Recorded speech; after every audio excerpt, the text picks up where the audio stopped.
So it is Sunday. I'm CJ. He's Miles. I'm not in a bathroom. This is just a new thing in my new room, which I'm currently doing a lot of DIY on. So those of you who follow me on Instagram have seen some of the work I'm doing.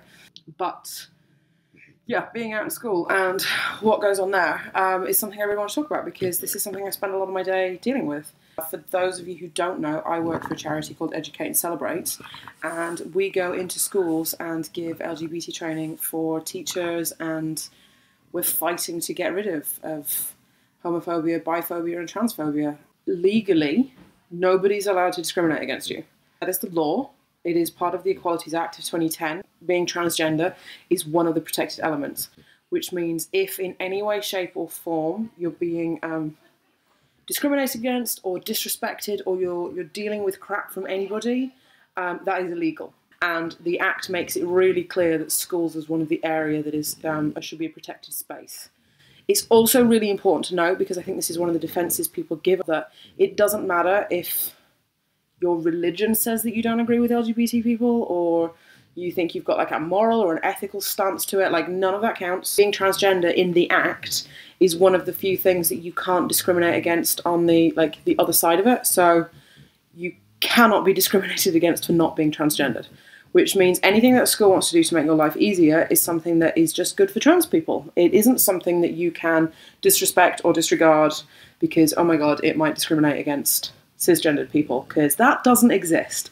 Legally, it doesn't exist. Morally, it doesn't exist. Socially, it doesn't exist. And actually, if anybody's using that example, like, they're such a crappy human being. So that's an important thing to note, that you are protected within your schools, and schools have to follow this law. I think it is really important that we kind of discuss and acknowledge the fact that there is a difference between somebody discriminating against you and somebody not understanding and that needs to be educated. Maybe I'm an idealist, but I do think that most of the time the problem is that people don't know, rather than people actively choosing to be jerks about stuff.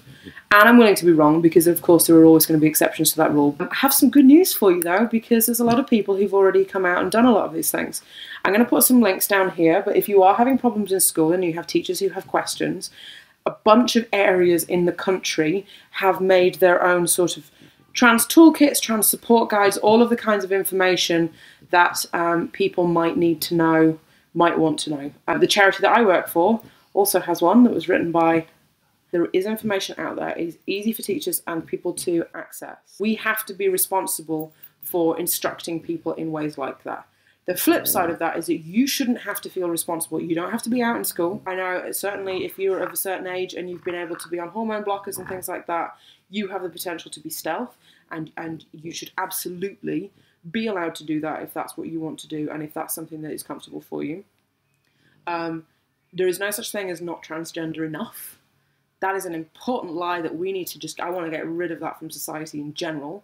So it doesn't matter if you pass, it doesn't matter if you don't pass, it doesn't matter if you're not sure.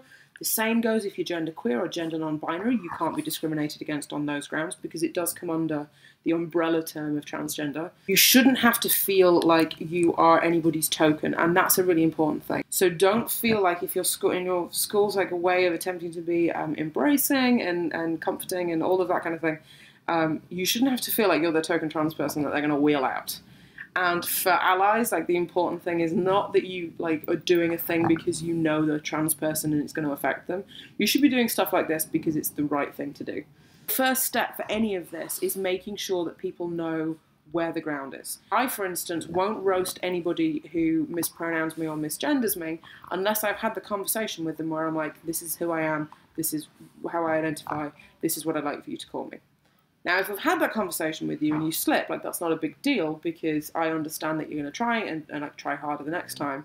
If it becomes a consistent pattern, then we're going to have an issue, and then it's going to become one of these things that I understand that there are fallbacks for me to help me, because I shouldn't have to go through that. And this is an important thing that I think everybody who's trans has to remember, that if I have to remember that you're a missus and not a miss, then it's okay for you to remember that, I'm a they or a he and not a she. When particularly I think non-trans people talk about how difficult it is to remember, I'm not buying it. I'm not buying it, because, I know a ton of people who can remember that I have a dog, even though they've never met him. So if you remember that I have a dog but you can't remember what my pronouns are, we have a problem, and that problem is you. And that's the most overarching important thing to remember, that the problem in these situations isn't the trans person, it's the people who are failing to support and recognise what's going on. But start out under the supposition that everyone is cool and just lay out the groundwork. Good luck. I think you need to be brave, and it is hard. And I mean, school is hard, like, no matter what. And it doesn't really matter what level you're at, school is really hard. It does get better, which I know is such a cliche at this point, but it's true.